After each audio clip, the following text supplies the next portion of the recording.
갈증 때문에 괴로워하다가 시원한 생수를 마셔본 경험이 있습니까? 있으시죠? 또 한 가지는 여러분 혹시 신앙생활 하다가 영적으로 내가 너무나도 갈급한 상태에 있었는데 혹시 예배를 드리다가 찬양을 하다가 기도를 하다가 주님의 은혜를 충만하게 경험해 본 적 혹시 있으십니까? 이런 질문을 하자면 여러분 우리가 살아가는 이 시대는 갈증의 시대라고 이야기합니다. 목마름의 시대라고 이야기를 합니다. 어떤 사람은 사랑에 너무나도 목말라합니다. 어떤 사람은 사람들의 위로에 너무나도 목말라합니다. 또 어떤 사람들은 사람들의 인정, 사람들의 칭찬에 너무나도 목말라합니다. 그런데 문제는 그 목마름을 해결하기 위해서 우리는 참 많은 노력과 수고를 한다는 것이죠. 어떤 분들은 그것들을 해결하기 위해서 사람들을 만나요. 어떤 사람들은 열심히 배워요. 어떤 사람들은 지식을 취하기도 합니다. 또 어떤 사람들은 그 목마름을 해결하기 위해서 취미를 가지기도 합니다. 갈증의 시대에 각자마다 그 목마름을 해결하기 위해서 수많은 노력들을 한다고 하는 것입니다. 예수님 당시에도 오늘 본문에서 보면 그런 갈증과 목마름에 놓여있는 사람들이 있었습니다. 어떤 사람은 권력에 목말랐고요, 명예에 목말랐고, 또 어떤 사람들은 구속함 속에 자유함에 목말라 했습니다. 또 어떤 사람들은 너무나도 큰 즐거움과 쾌락에 목말라 하기도 했죠. 오늘 본문의 배경을 잠시 보면 로마의 분봉왕으로 헤롯 왕이 다스리던 시대입니다. 그런데 이 헤롯 왕은 자신의 권력에만 관심이 있었고 이때 당시 로마의 총독 역시 마찬가지였습니다. 당시 유대 사회는 매우 가난한 유랑민이 많았었는데 예수님께서는 그 유대 시대와 그리고 수많은 목마름 가운데 있는 사람들에게 그 목마름을 해결해 주기 위해서 오셨다는 것이죠. 예수님이 그들에게 영원히 목마르지 않는 생명의 물, 생수를 주시기 위해서 이 땅에 오셨습니다. 사랑하는 성도님들, 오늘 본문을 통해서 나는 과연 어떤 목마름이 있는가? 라는 질문을 한번 해보셨으면 좋겠습니다. 나는 그 목마름을 해결하기 위해서 어떤 방법들을 찾았나? 나는 그 목마름을 해결하기 위해서 무엇이 필요한가? 라는 질문을 해보면서 오늘 말씀을 통해서 그에 대한 질문에 아주 작은 답을 얻을 수 있는 저와 여러분들 되시기를 주님의 이름으로 간절히 축복합니다. 먼저 그 목마름을 해결하기 위해서 우리에게 필요한 것이 있다면 바로 내가 만나고 있는 분이 누구인지 알아야 합니다. 여러분 5절 말씀 한번 읽어볼까요? 시작. 사마리아에 있는 수가라는 동네에 이르시니 야곱이 그 아들 요셉에게 준 땅이 가깝고. 오늘 본문에서는 사마리아 수가라는 동네가 나옵니다. 그런데 이 사마리아 수가라는 동네를 알기 위해서 우리는 구약의 배경을 조금 이해하면 좋습니다. 여러분 이스라엘은 원래 통일 왕국이었습니다. 그래서 이스라엘의 초대왕 사울, 두 번째 다윗, 세 번째 왕 솔로몬. 그래서 이스라엘은 막강한 힘과 막강한 통치력으로 전 세계를 좌지우지하는 그런 나라였죠.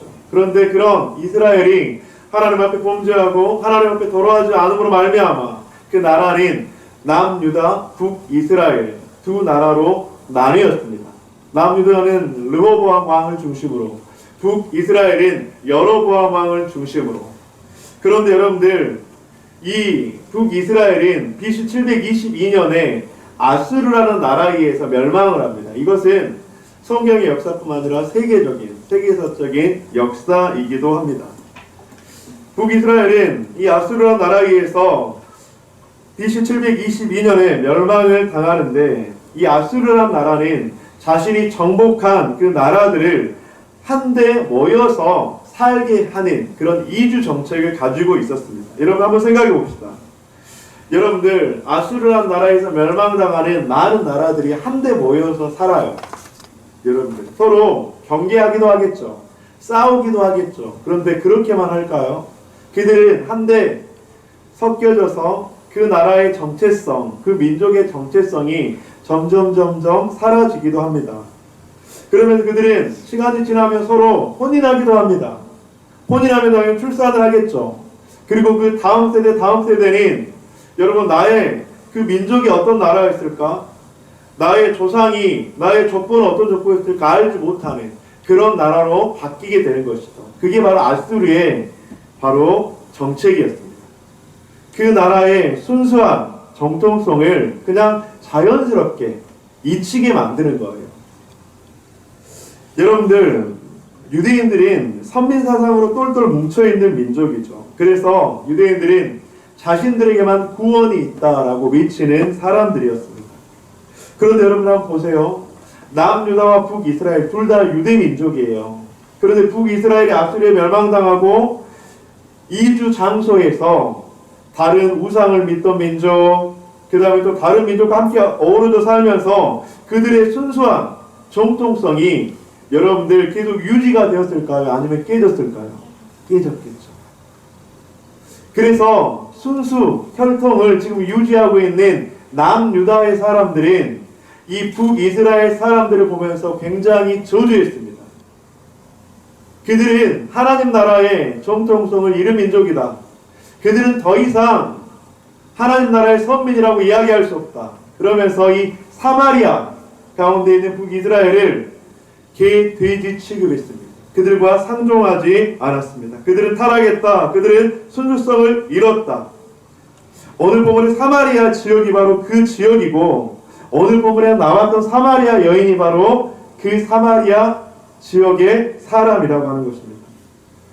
그래서 유대인들은 사마리아인들과 상종하지 않았고 그 지역을 일부러 피했습니다. 그런데 예수님께서 그 사마리아에 가셨다고 본문은 이야기합니다. 여러분, 이 사건은요 굉장히 충격적이고 파격적인 사건이었습니다. 유대인들은 납득할 수도 이해할 수도 없었던 행동이었습니다. 그런데 그렇게 찾아가셨는데 예수님은 한 사마리아 여인에게 이렇게 말을 걸었다고 하는 것입니다. 7절 한번 읽어보겠습니다. 시작. 사마리아 여자 한 사람이 물을 기르러 왔으되 예수께서 물을 좀 달라 하시니 나에게 물을 좀 줄 수 없겠습니까? 여인은 너무나도 놀랐을 것이에요. 그래서 그 여인은 이런 사람들을 만나지 않기 위해서 피하기 위해서 정오 한낮에 지금 우물에 물을 기르러 갔던 그런 상황이었거든요. 9절 사마리아 여자가 이르되 당신은 유대인으로서 어찌하여 사마리아 여자인 나에게 물을 달라 하나이까 하니 이는 유대인이 사마리아인과 상종하지 아니함이로라. 9절에 상종이라는 단어가 참 깊은 의미가 있는 단어인데요.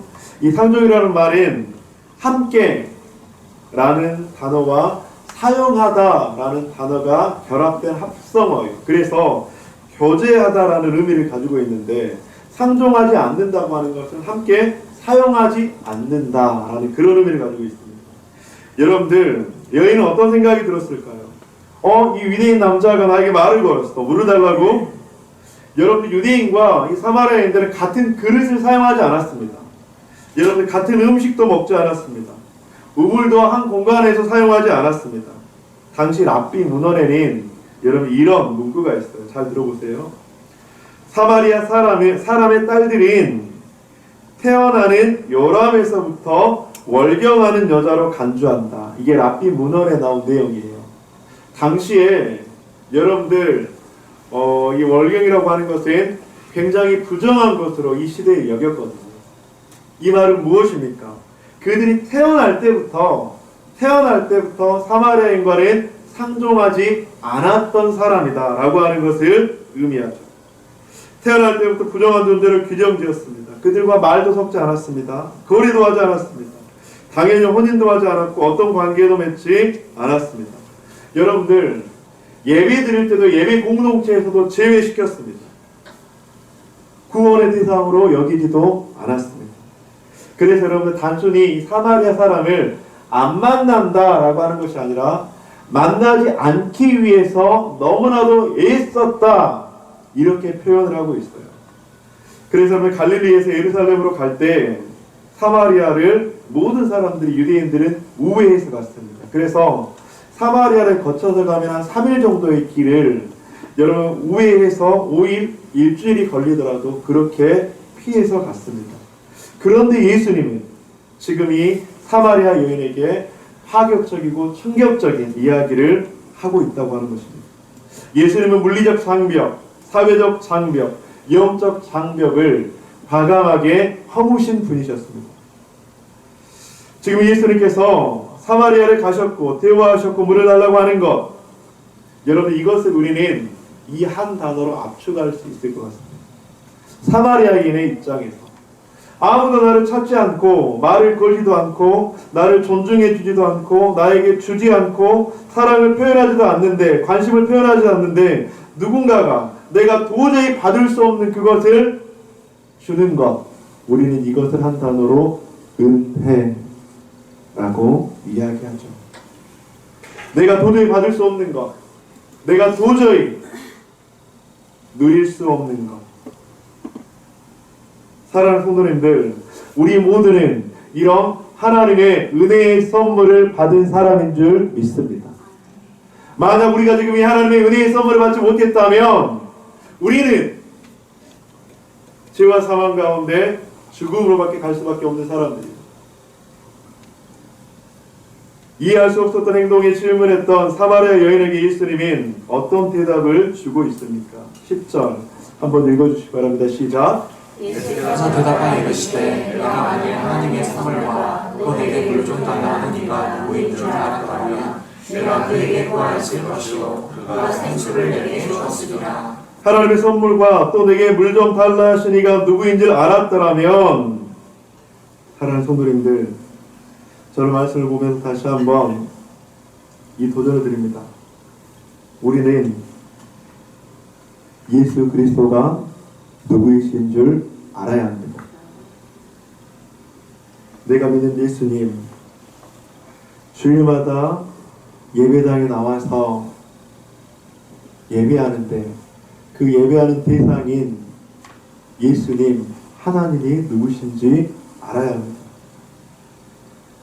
내가 주일날 나와서 주님 앞에 예배하고 섬김과 봉사를 하고 있는데 내가 누구를 위해서 이 섬김과 봉사를 하고 있는지 우리는 알아야 합니다. 사랑하는 성도님들, 우리는 예수 그리스도를 알고 있습니까? 예수 그리스도를 누구라고 생각하십니까? 내가 사망의 음침한 골짜기를 다닐지라도 해를 두려워하지 않을 것은 주께서 나와 함께 하심이라고 말씀하시는 예수 그리스도. 나의 어떠한 상태, 행동, 모습에 관계없이 나를 찾아오시는 예수 그리스도. 물리적 장벽, 사회적 장벽, 영적 장벽, 모든 사람들에게 소외받고 모든 사람들에게 비난받았던 그 사람에게조차도 찾아가셨던 예수 그리스도. 아무도 나를 찾아와 주지 않지만, 아무도 나에게 관심 가져주지 않지만, 아무도 나에게 나의 능력과 내가 보여지는 부분을 통해서 인정해 주지만 그 모든 것과 관계없이 나에게 무조건적으로 주시는 예수 그리스도. 우리는 이 은혜의 예수 그리스도를 알아야 하고 만나야 합니다. 여러분, 오늘 본문의 4절 말씀 한번 보실까요? 한번 읽어봅시다. 시작. 사마리아를 통과하여야 하겠는지라. 여러분들, 이 4절은요, 저는 이 구절을 볼 때마다 예수님께서 얼마나 우리를 사랑하시는 결단과 의지와 다짐이 들어가 있는 말씀일까? 사마리아를 통과하여야 하겠는지라. 모든 사람이 찾아가지 않는 그곳, 모든 사람이 회피하는 그곳, 모든 사람이 손가락질하고 비난하고 욕하고 저주하는 그곳, 내가 사마리아를 통과하여야 하겠는지라. 사랑하는 성도님들, 저는 예수님께서 우리들을 이렇게 찾아와 주셨는 줄 믿습니다. 누구누구 집사에게 내가 찾아가야 하겠는지라. 지금 고통 가운데 있는, 아픔 가운데 있는 누구누구 성도에게 내가 찾아가야 하겠는지라. 죄와 연약함 가운데 때로는 자신의 너무나도 부족함 때문에 하나님 앞에 올 수도 없었던 그 한 영혼에게 내가 찾아가야 하겠는지라 라고 말씀하시는 이 복음의 기쁜 소식을 우리가 알 때 우리의 신앙인 소망이 생길 줄 믿습니다. 여러분들 지금 이 자리에 앉아있는 것은 여러분들의 의지적 결단 같지만 그것은 하나님의 부르심인 줄 믿습니다. 하나님의 전적인 부르심 가운데 이끄심이 아니라면 내가 지금 이 자리에 있는 것은 도저히 불가능해요. 내 발로 왔다고요? 아니면 내가 운전해서 왔다고요? 그렇게 운전하고 여러분의 발걸음을 보이지 않게 움직이시는 분이 바로 예수 그리스도이신 줄 믿습니다. 만약 내 발걸음으로 내 의지적으로 내가 왔다고 생각한다면 여러분들 그것만큼 교만해지는 것은 없습니다. 사랑하는 성도님들, 우리는 알아야 합니다. 지금 내가 만난 사람이 누구인지 사마리아를 통과하여야 하겠는지라 그렇게 결단하시면서 찾아오신 예수 그리스도를 아시는 저와 여러분들 되시기를 간절히 축복합니다. 내가 예수님을 만나야겠는지라가 아니라 내가 사마리아를 통과하여야 하겠는지라고 결단하신, 그래서 하늘 영광 보좌를 버리시고 이 땅 가운데 오신 예수 그리스도를 내가 알 때 우리들에게 바로 소망이 있는 줄 믿습니다.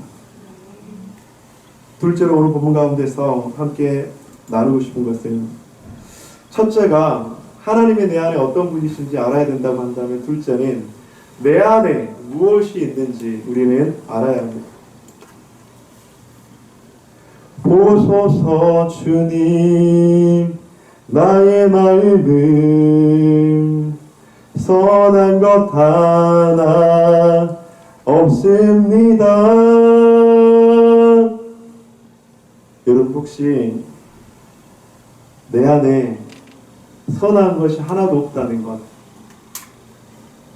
여러분 아십니까? 우리는 나 자신을 모르는 경우가 참 많은 것 같아요. 저를 포함해서요. 그래서 늘 하나님보다 높아지려고 하고, 어떨 때는 하나님 없이 내 인생의 주인이 되려고 할 때도 참 많은 것 같습니다. 하나님 없는 삶을 살아가면서 목마름의 시대에, 갈증의 시대에 그것을 내 힘으로, 내 능력으로, 내 방법으로 채워가고 만들어가려고 너무나 많이 애쓰기도 하는 우리들의 모습인 것 같습니다. 오늘 본문 가운데서 이 여인이 그랬습니다. 이 여인은 자기 안에 진정으로 무엇이 있는지 알지 못했습니다. 그러면서 그 목마름과 갈증을 해소하기 위해서, 해결하기 위해서 끊임없이 무엇인가를 갈망하고 끊임없이 무엇인가를 추구하고 그것들을 얻기 위해서 살아갔던 한 여인이라고 하는 것이죠. 지난주 금요일날 잠시 TV 채널을 켰는데 여러분들 그 프로 아세요? 꼬리에 꼬리를 무는 이야기. 여러분 보시나요 혹시? 지난주 이틀 전에 혹시 보신 분 계신가요? 아마 2부 예배에 참석하신 분들은 거의 아실 것 같은데, 여러분 선풍기 아줌마 아시죠? 선풍기 아줌마, 고 한혜경 씨에 대한 이야기를 하더라고요. 특별히 외모 컴플렉스를 가지고 수많은 성형을 시도했던 한 여인의 이야기입니다. 그런데 여러분들, 이 고 한혜경 씨는 어린 시절 굉장히 뛰어난 외모를 가지고 있었더라고요. 그는 고등학교를 졸업하고 일본으로 건너가서 무명 가수로 활동하면서 작은 무대였지만 명성을 쌓아가고 있었습니다. 그런데 방송에서 당시 한 씨의 모습을 본 시청자들에게 이제 그 시청자들에게 공개를 했어요. 그런데 저도 이제 그 예전에 선풍기 아줌마라는 그 이름을 봤는데, 여러분들 진짜 모습은 그 성형하기 이전의 모습은 제가 이번에 처음 봤거든요. 근데 너무나도 예쁜 거예요. 비우 뺨치게 아름답게 생겼더라고요. TV에서 공개가 되었기 때문에 제가 공개할 수 있을 것 같은데, 여러분 한번 사진을 한번 보시겠습니까? 여러분들 보실 때 오른쪽이 여러분 오실 쪽이 여러분 성형하기 이전의 모습이 아니라 성형한 이후의 모습이고요. 여러분들 보실 때 사진의 왼쪽이 성형하기 이전의 모습입니다. 성형 중독의 시작은 무대에서부터의 자신감 부족으로부터 시작되었다고 합니다. 위축되는 자신을 보면서 외모를 바꾸면 자신의 삶도 달라질 수 있을 것이다. 그러면서 너무나도 아름다운, 너무나도 예쁜 얼굴인데 더를 외치며 성형을 하고 또 성형을 하면서 너무나도 힘들고 아픈 저런 모습까지 변했다고 하는 것입니다. 저는 말씀을 준비하면서 사마리아 여인의 목마름을 묵상하면서 이 사마리아 여인도 그랬겠구나. 얼마나 목말랐으면, 얼마나 그 갈증을 해소하고 싶었으면 그 갈증을 해소하기 위해서 수많은 몸부림과 노력을 했겠구나. 여러분 13절 예수께서 대답하여 이르시되 이 물을 마시는 자마다 다시 목마르려니와 내가 주는 물을 마시는 자는 영원히 목마르지 아니하리니 내가 주는 물은 그 속에서 영생하도록 솟아나는 샘물이 되리라. 15절 한번 읽어주시기 바랍니다. 시작. 여자가 이르되 주여 그런 물을 내게 주사 목마르지도 않고 또 여기 물 기르러 오지도 않게 하옵소서. 여자가 이르되 주여 나도 그 물을 마시고 싶습니다.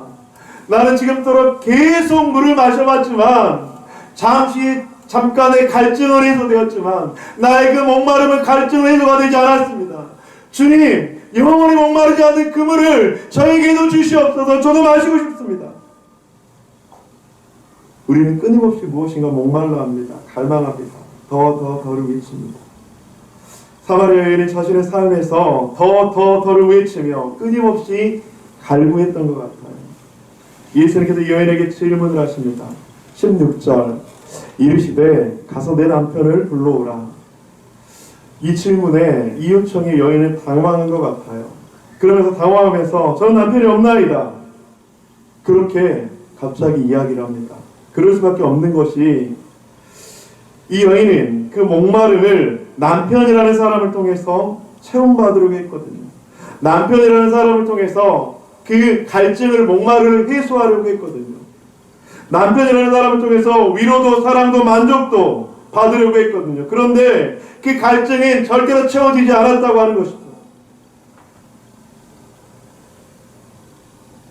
이 여인은 갈증을 해소하기 위해서 영적인 노력도 했던 것으로 보입니다. 20절, 21절 한번 읽어주시기 바랍니다. 시작. 조상들이 이 산에서 예배하였는데 당신들의 말은 예배할 곳이 예루살렘에 있다 하니이다. 예수께서 이르시되 여자여 내 말을 믿으라. 이 산에서도 말고 예루살렘에서도 말고 너희가 아버지께 예배할 때가 이르리라. 예수님, 우리 조상들은 이 산에서 예배했습니다. 이 산에서 예배하는 게 맞죠? 그런데 다른 사람들은 예루살렘에서 예배하라고 하더라고요. 어디서 예배하는 것이 맞습니까? 저희 영적 목마름을 어떻게 해결합니까? 여러분들 어떻게 하면 우리들의 목마름이 해결될까요? 나의 외모가 물질이 건강이 좋아지면 해결이 될까요? 잠시는 좋겠지요. 불안이 사라지는 것 같겠지요. 하지만 그 목마름은 또 다른 것으로 다시 찾아올 수밖에 없다고 하는 것입니다. 여러분들이 이 문제가 해결이 되면 또 다른 문제가 생기고 이 목마름이 해결되면 또 다른 목마름이 찾아올 수 있다고 하는 것입니다. 여러분들 이 여인이 여기서 예배하면 저기서 예배하면 목마름이 해결될까요? 그런 질문을 가지고 있었습니다. 어떤 사람은 그런 고백을 해요. 큰 교회에서 좋은 프로그램을 하고 있으면 신앙이 좋아질 것이다. 여러분들 그렇지 않아요. 어떤 사람들이 이 목사님의 설교를 들으면 내 목마름이 해결될 것이다. 여러분들 그렇지 않아요. 그러면서 기러기 성도가 되어서 이 교회에서 잠시 저 교회에서 잠시 하면서 동기를 틀지 못하고 그렇게 방황하게 된다고 하는 것이죠. 사랑하는 성도님들, 중요한 것은 무엇입니까? 내 안에 무엇이 있는지 알아야 합니다. 내 안에 무엇이 있는지 알 때 우리는 그 목마름을 해결할 수 있다고 하는 것입니다. 내 안에 선한 것이 있다고 생각하는 순간, 내 힘으로 갈증을 해결할 수 있다고 생각하는 순간, 나의 의지와 결단으로 내 지식과 방법으로 가능하다고 생각하는 그 순간 우리의 목마름은 절대로 해결할 수가 없습니다. 사마리아 여인처럼. 우리에게 필요한 것은 무엇입니까? 내가 무엇인지, 내가 어떤 사람인지 알아야 된다고 하는 것이죠. 성경은 우리들에게 내가 무엇인지 어떤 사람인지 정확하게 이야기를 합니다. 로마서 3장 23절, 모든 사람이 죄를 범하였으며 하나님의 영광에 이르지 못하더니 나도 그 모든 사람에 포함되는 것이죠. 그래서 나도 그 죄로 말미암아 하나님의 영광에 들어가지 못했고 죄의 싹은 사망이요, 그래서 나는 죽을 수밖에 없었던 한 영혼이라는 것이죠. 사도 바울은 계속적으로 이야기합니다. 로마서 3장 10절과 12절, 기록된 바 의인은 하나도 없으며 깨닫는 자도 없고 하나님을 찾는 자도 없고 다 치우쳐 함께 무익하게 두고 선을 행하는 자는 하나도 없나니. 우리는 알아야 합니다. 나에게는 선한 것이 하나도 없다는 것을 알아야 합니다. 우리는 알아야 합니다. 우리는 다 양 같아서 각기 제 갈 길로 갔거늘 우리들의 고집스러움과 우리들의 욕심과 우리들의 죄악과 연약함이 가득한 똘똘 뭉친 그런 사람이라는 것을 우리는 알아야 합니다. 요한복음 15장 5절, 나는 포도나무여 너희를 가지라. 그가 내 안에 내가 그 안에 거하면 사람이 열매를 많이 맺나니 나를 떠나서는 너희가 아무것도 할 수 없느니라. 사랑하는 성도님들, 우리는 알아야 합니다. 주님을 떠나서는 아무것도 할 수 없는 사람이라는 것을 알아야 합니다. 주님이 우리에게 너무나도 필요한 사람이라는 것을 우리는 알아야 합니다.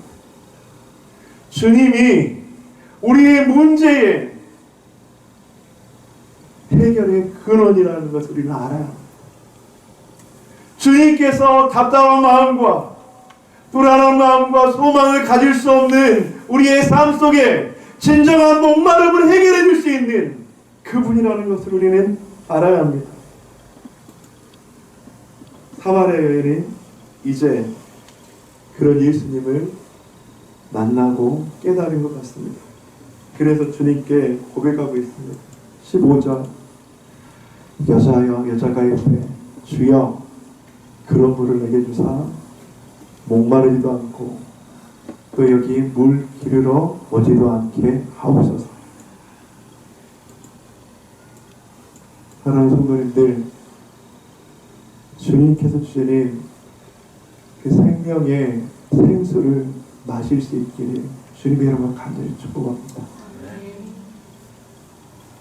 그 생수를 마실 때 우리는 이 땅을 살아갈 수가 있습니다. 그 생수를 마실 때 우리는 온 한 해를 살아내게 될 줄 믿습니다. 하나님을 알고 자기 자신의 모습을 알았던 그 여인은 이제 삶이 변하게 되었습니다. 그의 삶의 방향성과 목적은 달라졌습니다.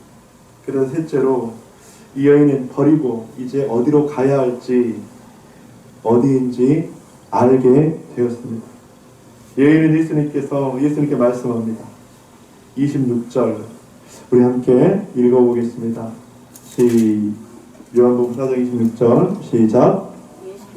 26절입니다. 예수께서 이르시되 내게 말하는 내가 그라 하시니라. 아멘. 하나님이 누구인지 알고 하나님의 존재를 바로 알 때 내가 누구인지, 내가 얼마나 연약한 죄인인 것을 알 때 우리는 내가 버리고 가야 할 곳이 어디인지 알게 된다고 하는 것이죠. 여인은 무엇을 버리고 어디로 향했습니까? 28절, 여자가 물동이를 버려두고 동네로 들어가서 사람들에게 이르되 내가 행한 모든 일을 내게 말한 사람을 와서 보라. 이는 그리스도가 아니냐. 물동이를 버려두고 동네로 들어갔습니다. 이제 그 영혼은 새로운 사람이 되었습니다. 내 안에 들고 있던 그것을, 내가 너무나도 붙잡고 있었던 그것을 이 여인은 이제 내려놓고 버렸습니다. 사랑하는 성도님들, 도전을 드립니다. 내가 버려야 될 물동이는 무엇이 있습니까? 내가 가지고 있던 그 물동이에는 무엇이 채워져 있습니까? 그 물동이를 버릴 때 우리는 하나님의 인도하심을 받게 될 줄 믿습니다. 그 여인은 그 물동이로 버려두고 이제 어디로 향합니까? 동네로 들어가사. 저는 이 말씀을 보면서 우리 성도님들이 버려야 될 물동이가 무엇일까? 그런데 여러분들, 그 물동이를 버려둘 때 여러분들 가정이라는 동네에 들어가게 될 줄 믿습니다. 여러분들 일터라는 동네에 들어가게 될 줄 믿습니다. 그 물동이를 버려둘 때 여러분들 그 동네에 들어가서 여러분들 하나님의 놀라운 능력을 경험하고 그 능력대로 살아가게 될 줄 믿습니다. 여러분들 그 물동이를 버려두고 그 동네에 일터에 세상 속에 들어갈 때 하나님께서 여러분들의 길을 보여주실 줄 믿습니다. 하늘문을 열어주실 줄 믿습니다. 마트 계산대에서 한 꼬마가 울며 떼를 쓰고 있습니다. 그 아이가 그토록 원하는 장난감을 손에 쥐게 되었거든요. 근데 이제 그 장난감이 자기 것이 되려면 어떻게 해야 되죠? 계산대에서 계산을 해야죠. 계산을 하려면 그걸 자기 손에서 놓아야 되는데 이 꼬마아이는 그 장난감을 놓지 못하고 있습니다. 이걸 놓으면 다시는 절대로 붙잡지 못할 것 같아서, 이걸 놓으면 이제 이게 내게 안 될 것 같아서, 그런데 놓아야 합니다. 계산해야죠. 그래야 그것은 자기의 것이 될 수 있습니다. 여인은 이제 그것을 알았습니다. 그리고 물동이를 버려두고 동네로 들어갑니다. 사랑하는 성도님들, 오늘 사마리아 여인을 통해서 우리에게 주시는 도전과 은혜와 결단은 무엇입니까? 갈증의 시대에 우리는 여호와를 힘써 알아야 할 세 가지를 기억하며 살아갑시다. 사마리아를 통과하여야 하겠는지라.